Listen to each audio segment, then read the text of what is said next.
السلام علیکم ورحمۃ اللہ وبرکاتہ۔ آج کا موضوع نسبت۔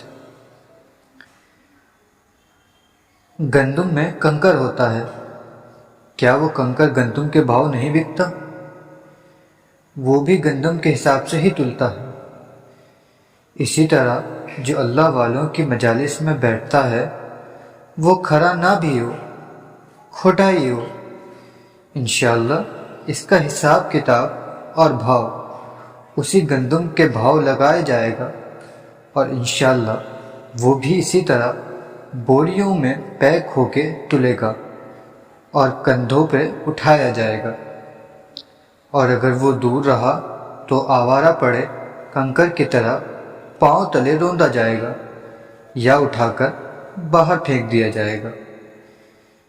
ایک آدمی نے 2 اینٹیں لیں، ایک اینٹ کو مسجد میں لگا دیا اور ایک اینٹ بیت الخلاء میں لگا دی۔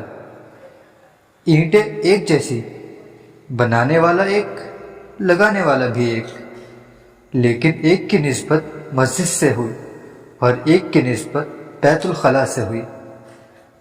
جس اینٹ کی نسبت بیت الخلاء سے ہوئی وہاں ہم ننگا پاؤں بھی رکھنا پسند نہیں کرتے، اور جس اینٹ کی نسبت بیت اللہ سے ہوئی وہاں ہم اپنی پیشانیاں ٹیکتے ہیں اور اس کو ہونٹوں سے چومتے ہیں، بوسہ دیتے ہیں۔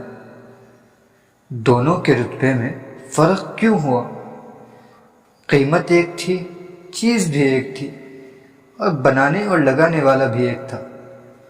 ایک ہی طریقے سے دونوں اینٹیں ایک انسان نے لگائی تھی، فرق صرف یہ تھا کہ دونوں کی نسبت الگ الگ تھی۔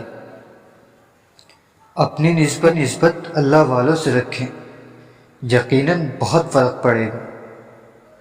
یا اللہ پاک ہمیں اپنی خاص رحمت سے دین اسلام پر صحیح طرح عمل کرنے کی توفیق عطا فرما اور دین اسلام پر استقامت عطا فرما۔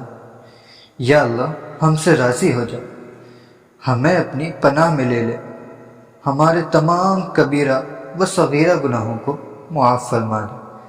آمین ثم آمین یا رب العالمین۔ اللہ حافظ۔